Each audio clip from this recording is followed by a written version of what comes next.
Welcome to guys kitchen. இன்றைக்கி நம்ம சேனலில் தீபாவளி ஸ்பெஷல் ஸ்வீட் ரெசிபியாக ரெண்டு இன்க்ரீடியன்ட்ஸ் வச்சு செய்யக்கூடிய ஒரு பேடா தான் பார்க்க போகிறோம். எப்படி செய்கிறதுன்னு தெரிஞ்சுக்கிறதுக்கு வீடியோ ஃபுல்லாக ஸ்கிப் பண்ணாமல் பாருங்கள். ஸ்டவ்வில் பேன் வச்சு பேன் நல்லா ஹீட் ஆகிடுச்சு. ஸ்டவ்வை லோ ஃப்ளேமில் வச்சுட்டு 2 டேபிள் ஸ்பூன் நெய் சேர்த்துக்கலாம். நெய் நல்லா மெல்ட் ஆனதும் ஒரு அரை கப் மில்க் மேட் எடுத்து வச்சுருக்கேன். மில்க் மேட் கண்டென்ஸ்ட் மில்க் இதெல்லாம் எடுத்துக்கலாம். இப்போ நம்ம சேர்த்துருக்கிற மில்க் மேட் ஒரு 125 மில்லிகிராம் இருக்கும். இதுக்கு 1 கப் பால் பவுடர் எடுத்திருக்கேன். இது 225 கிராம் இருக்கும். எல்லாத்தையும் சேர்த்து நல்லா கட்டிப்படாமல் நல்லா கிளறி விட்டுட்டே இருக்க வேண்டியதுதான். இது ரொம்ப நேரம்லாம் டைம் எடுக்காது, நமக்கு ஒரு 5 மினிட்ஸ்லேயே செஞ்சு முடிச்சிடலாம். 2 இன்க்ரீடியன்ட்ஸ் தான், ஈஸியாக ஒரு 5 நிமிஷத்தில் செய்யக்கூடிய ஸ்வீட் ரெசிபி. ஏற்கனவே நம்ம சேனலில் மில்க் பேடா ரெசிபி போட்டிருக்கேன். நல்லா அந்த நெய், மில்க் மெய்டு, பால் பவுட்ரு எல்லாம் ஒன்றா சேர்ந்து மிக்ஸ் ஆகி இப்படி நல்லா பாத்திரத்தில் ஒட்டாமல் நல்லா திரண்டு வர்ற அளவுக்கு சுருள கிண்டிகிட்டே இருக்க வேண்டியது தான்.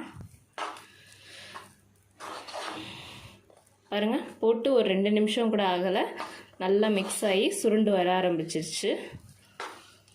நினச்சதுமே 5 நிமிஷத்தில் இந்த ஸ்வீட் செஞ்சு கொடுத்துடலாம். அவ்வளோதான், நம்மளோட பால் பேடா ஒரு 5 மினிட்ஸ் கூட ஆகலை. மொத்தத்துலேயே ஒரு 3 மினிட்ஸ் தான் கிண்டியிருக்கேன். அதுக்குள்ளேயுமே ரெடி ஆயிடுச்சு. இதை அப்படியே ஒரு பிளேட்டுக்கு ட்ரான்ஸ்ஃபர் பண்ணிக்கலாம். பாருங்கள், பேனில் சுத்தமாக ஒட்டவே இல்லை. நான்ஸ்டிக் பேன் யூஸ் பண்ணிங்கன்னா ரொம்ப நல்லது, ஈஸியாக வந்துடும், பாத்திரத்துலேயும் ஒட்டாது. இதை அப்படியே கொஞ்சம் நேரம் ஆற வச்சிடலாம். பால் பேடா இப்போ நல்லா ஆறி செட் ஆயிடுச்சு. ரொம்பவும் ஆற விட்டுறக்கூடாது, ரொம்ப ஆறிடுச்சுன்னா அப்புறம் நமக்கு ஷேப் பிடிக்க வராது.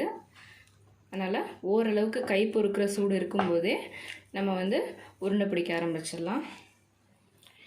கையில் நல்லா நெய் அப்ளை பண்ணிவிட்டு இதுலேயும் மேலே கொஞ்சம் அப்ளை பண்ணிக்கலாம். அப்போ தான் காயாமே இருக்கும், நமக்கு கையில் பிடிக்கிறதுக்கும் ஈஸியாக இருக்கும். கையில் நல்லா நெய் அப்ளை பண்ணியிருக்கேன். இதில் சின்ன சின்ன உருண்டையாக எடுத்துக்கலாம். ஃபஸ்ட்டு இது மாதிரி உருண்டை பிடிச்சிட்டு லைட்டாக அப்படி விரல பதிச்சு விடலாம்.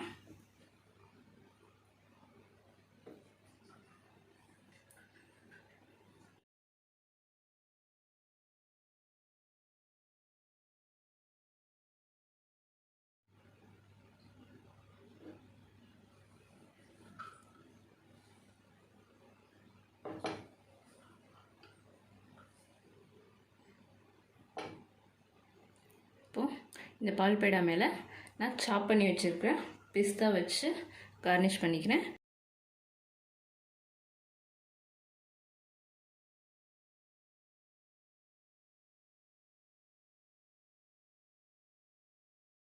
உங்களுக்கு விருப்பம் இருந்தால் நீங்கள் இது சேர்த்துக்கலாம். பாருங்கள், நம்மளோட மில்க் பேடா சூப்பராக ரெடி ஆயிடுச்சு.